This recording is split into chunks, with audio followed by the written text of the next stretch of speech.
وما نرسل المرسلين إلا مبشرين ومنذرين ويجادل الذين كفروا بالباطل ليدحضوا به الحق واتخذوا آياتي وما أنذروا هزوا ومن أظلم ممن ذكر بآيات ربه فأعرض عنها ونسي ما قدمت يداه إنا جعلنا على قلوبهم أكنة أن يفقهوه وفي آذانهم وقرا وإن تدعهم إلى الهدى فلن يهتدوا إذا أبدا وربك الغفور ذو الرحمة لو يؤاخذهم بما كسبوا لعجل لهم العذاب بل لهم موعد لن يجدوا من دونه موئلا وتلك القرى أهلكناهم لما ظلموا وجعلنا لمهلكهم موعدا وإذ قال موسى لفتاه لا أبرح حتى أبلغ مجمع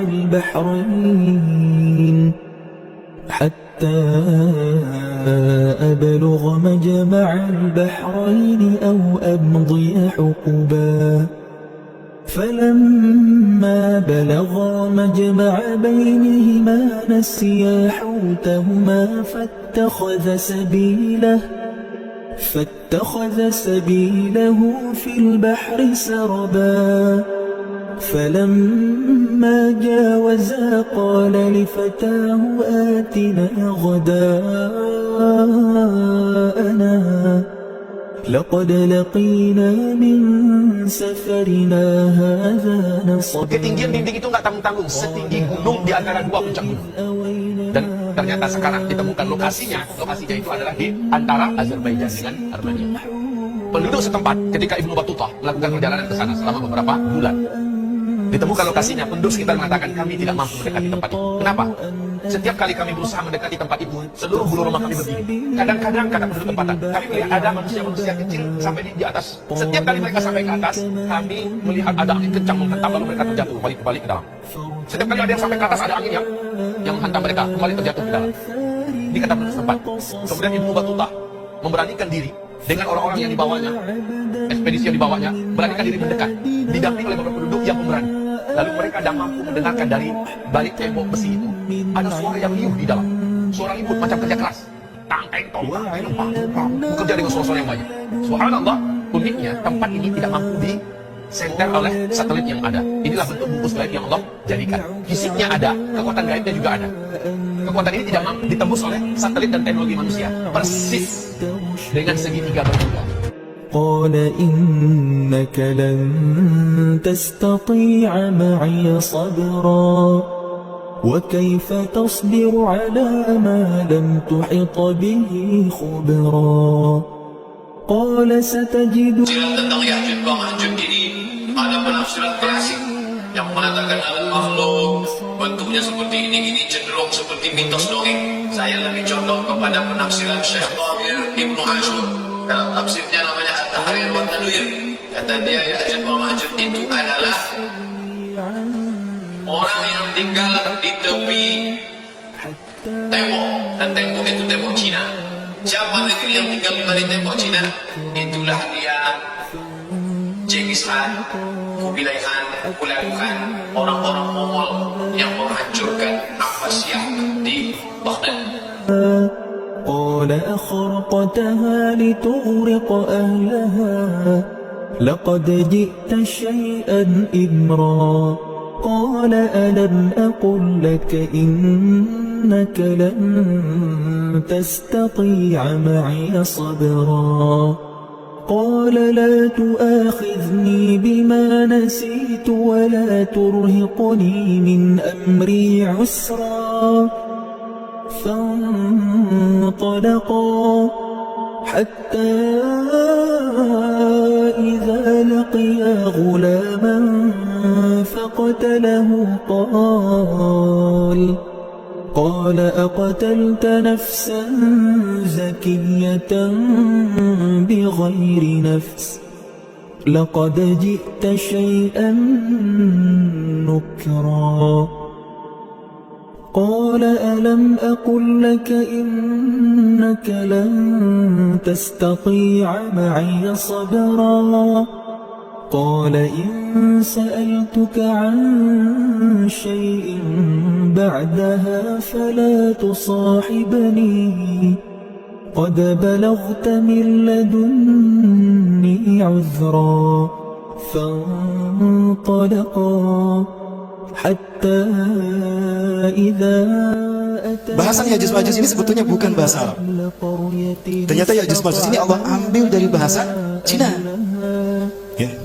Dan ini menjadi satu bahasa, satu istilah yang digambarkan oleh dinasti Zhengzhou. Nah, dinasti Zhengzhou adalah dinasti yang sampai hari ini mereka menjadi penyelamat akidah yang ada di Cina. Saya pernah bertemu dengan mereka, khususnya mereka yang ada di Henan. Itu mereka semua beragama Islam. Pimpinan mereka disebutnya Ahong. Ahong ini artinya kiai. Kiai, ajengan, ulama, bahasa merekanya Ahong. Pernah datang ke kita 13 orang, nah mereka meyakini betul kalau kami adalah keturunan dari kaum muslimin yang diislamkan oleh Zulkarnain. Nenek moyang kamilah yang menjadi korban dari kejahatan Ya'juj dan Ma'juj. Nah, Ya'juj Ma'juj keduanya ditemukan pada budaya dan bahasa Cina. Ternyata memang Ya'juj Ma'juj ini bahasa Cina, bukan bahasa Arab.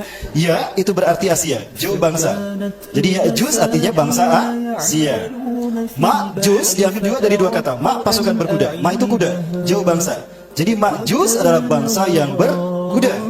Sehingga kalau dua frase ini digabungkan, Ya'juj Ma'juj, kita akan menemukan definisi bahwa mereka ini adalah pasukan yang berkuda yang datang dari Asia. Ya, sudah mulai ketemu sudah ada titik terang ya tentang siapa mereka. Jadi Ya'juj diambil dari dua kata, Ya itu Asia, Ju bangsa. Bahasa Arab itu tidak pernah meninggalkan satu kata berakhiran wawu sukun. Selalu ditambah huruf konsonan. Nah, di sana ditambah dengan huruf jim. Jadi Ya'juj. Ma'juj juga sama artinya Ma'jo, diambil menjadi bahasa Arab ditambah jim jadi Ma'juj. Nah, sehingga dari kata Ya'juj Ma'juj ini kita bisa menemukan satu definisi bahwa mereka adalah pasukan berkuda, bangsa berkuda yang berasal dari Asia. Nah, permasalahannya siapa mereka? Kita lihat ternyata ini berasal dari keturunan anak Nabi Nuh alaihissalam. Nah, Nabi Nuh kita tahu punya 4 anak laki-laki. Yang pertama bernama Yafis, kedua bernama Syam, ketiga bernama Ham, dan yang keempat bernama Kan'an. Nah, kita tahu Nabi Nuh berdakwah selama 120 tahun dan hanya sedikit yang beriman. Nabi Nuh dakwah sejak beliau berusia 480 tahun. Beliau diutus menjadi Nabi dan Rasul di 480 tahun. Dakwah 120 tahun itu hanya sedikit yang beriman. Bahkan anaknya sendiri Kan'an tidak beriman. Maka Allah hukum mereka di usia Nabi Nuh 600 tahun. Itu terjadi tahun 3050 sebelum Masehi. Ya, 3050 sebelum Masehi itu banjirnya perkiraannya. Nah, ketika banjir selesai, terdamparlah di Turki Utara 3 anak yang beriman, mereka mengembara ke tempat yang berbeda. Yafis, Nah, Yafis mengembara ke arah utara, maka melahirkanlah bangsa Eropa sekarang. Lahir Yafis di sini dan juga ke sini. Nah, ada yang menyebutkan Yafis inilah yang menjadi nenek moyang dari Ya'juj Ma'juj tadi. Yafis punya anak bernama klik sebelumnya. Nah, Yafis punya anak bernama Magog bin Yafis. Nah, Magog inilah yang melahirkan keturunan yang memiliki karakter seperti yang Allah sifatkan dan Rasulullah sifatkan dalam hadisnya, bangsa yang kejam, kanibal, dan pembantai. Maka para ahli hadis, salah satunya juga ahli sejarah yang bernama Syaikh bin Abil Al-Mabus, meyakini bahwa Ya'juj Ma'juj adalah bangsa keturunan dari Magog bin Yafis. Dan mereka adalah bangsa-bangsa yang ciri-cirinya Rasul sebutkan sebagai bangsa Turki. Mulai dari apa tadi? Sigoro Ayun, matanya sipit, juluduhum ahmar, kulit mereka merah, zumfal unof, hidung mereka pesek, ya seperti kita. Kemudian wujuhum kalmajanil mutraqah, wajah mereka lebar seperti tameng, dan mereka menggunakan pakaian dan sandal yang berbulu. Kira-kira bangsa mana? Bangsa Mongolia inilah ternyata dia keturunan Ya'juj Ma'juj yang dulu.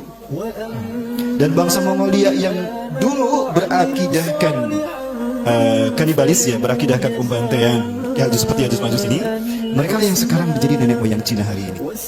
Agamanya ateis, mereka tidak bertuhan. Sementara Cina yang dulu kan beragama Islam. Nah, ketika Mongolia ini tumbuh, pada saat itu ada tokoh yang bernama Hulagu Khan, Genghis Khan, Tatar, maka Cina yang Muslim terseret ke pinggiran Cina. Ada Henan, ada Zhengzhou, ke pinggiran ke Jiangxi. Nah, Cina daratannya dikuasai oleh bangsa Mongolia, Tatar tadi. Mantap, ada juga yang menyebutkan bangsa Manchuria. Akidah mereka ateis komunis, dan itulah yang berkuasa di Cina hari ini. Mongolia adalah negara yang memiliki kedekatan rumpun kepada Ya'juj Ma'juj yang dahulu. Sampai hari ini, Mongolia adalah sebetulnya bangsa yang sudah menguasai dataran Cina. Mereka mengambil Cina dari kaum muslimin, ya, karena simbiosis mereka, karena maksudnya pernikahan mereka dengan kaum muslimin yang beriman menyebabkan wajah mereka sudah samar lagi. Tapi Allah akan kembalikan wajah mereka kepada wajah yang dulu, sehingga siapapun mereka yang membantai kaum muslimin, kita akan mengenalnya sebagai Ya'juj dan Ma'juj. Tapi bukan Ya'juj Ma'juj yang sesungguhnya. Sebagaimana Dajjal, Ya'juj Ma'juj juga ada yang KW, ada yang ori. Ya, sebagaimana Dajjal kan, Dajjal juga ada yang KW, ada yang ori. Contoh yang KW apa dalilnya? Rasulullah menyebutkan, fi akhir zaman sayakhruju dajjalun hum qaribun min salasin. Di akhir zaman nanti akan muncul dajjal palsu. Nah, palsu bahasa kitanya apa? KW. Hum qaribun min salasin, jumlah mereka 30 orang. Kurang lebih 30 orang. Kulluhum yasumuna annahum nabiyyun, setiap mereka mengaku diri mereka itu nabi dan rasul. Wa minhum imra'atun, salah satu dari mereka perempuan mengaku nabi juga. Zaman sekarang ada tidak? Ada. Siapa? Dia Edan apa Lia Edan? Nah, itu dia. Itu Dajjal. Berarti Ya'juj Ma'juj pun ada ya KW-nya. Kemungkinan besar Ya'juj Ma'juj yang KW-nya ini, yang false-nya ini, false, yang tiruan yang KW-nya ini adalah mereka yang sudah membantai kaum muslim bangsa Arab sekarang. Lalu kapan Ya'juj Ma'juj yang sesungguhnya akan muncul? Ya'juj Ma'juj yang sesungguhnya akan muncul nanti setelah Nabi Isa alaihissalam turun. Mereka ini benar-benar bangsa yang kanibal. Ya, jangankan sekelas ulama dan kiai, Nabi Isa saja tidak mau menghadapi Ya'juj Ma'juj, saking dahsyatnya fitnah Ya'juj Ma'juj. Sekelas Nabi Isa tidak mau menghadapinya. Lebih baik Nabi Isa dan para sahabat itu bersembunyi. Makanya ketika Nabi Isa turun setelah membunuh Dajjal, maka memerintahkan kaum muslimin bersembunyi bersama Nabi Isa. Tidak dihadapi itu yang namanya Ya'juj Ma'juj. Berarti lebih hebat daripada Dajjal kan? Secara fisik lebih hebat daripada Dajjal. Nabi Musa tidak berani, Nabi Isa tidak berani menghadapi Ya'juj Ma'juj. Kalau Dajjal dihadapin sama Nabi Isa kan? Dihadapin sama Nabi Isa. Nah, tangkap. Ya. Dajjal.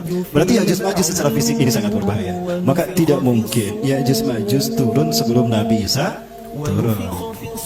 Maka kemungkinan yang saya maksudkan Ya'juj Ma'juj di sana adalah mereka yang disebutkan Allah dalam surat Al-Anbiya. Ya'juj Ma'juj pada akhir zaman akan bercampur dengan bangsa-bangsa di dunia sehingga keberadaannya tersebar di mana-mana.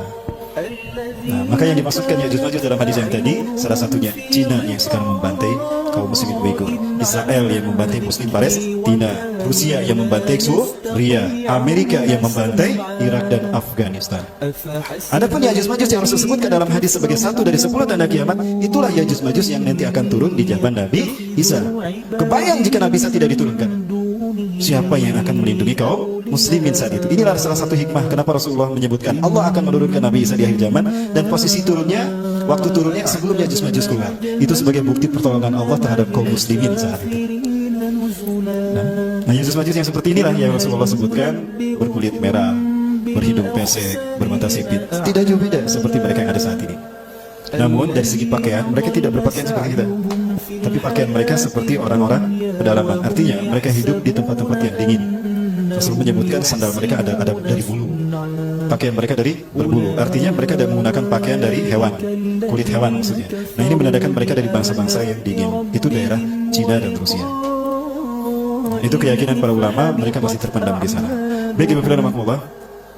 Nah, ini pembahasan tentang Ya'juj Ma'juj yang selama ini saya pegang, yang sebetulnya menjadi sebuah misteri bagi kita, karena tidak semua ulama memiliki pendapat yang sama ya terkait dengan Ya'juj Ma'juj tadi. Baik, Ibu Firman Makmullah. Namun tidak ada salahnya juga kalau kita mewaspadai Yajuj Majuj yang tadi dikaitkan dengan pembantaian kepada bangsa Arab. Karena Yajuj Majuj yang satu ini pun yang dikaitkan Rasulullah yang akan menjadi penyebab pembantaian bangsa Arab ini pun memiliki kemampuan yang luar biasa masifnya menghancurkan kehidupan dan infrastruktur kehidupan kaum muslimin. Ya. Di antara mereka kita lihat orang-orang Iran. Majusi juga sebetulnya merupakan bangsa yang memiliki keterikatan karakter seperti Yajuj Majuj. Ya, Syiah. Kita tahu bagaimana pembantaian terjadi di Suriah, itu biadab luar biasa.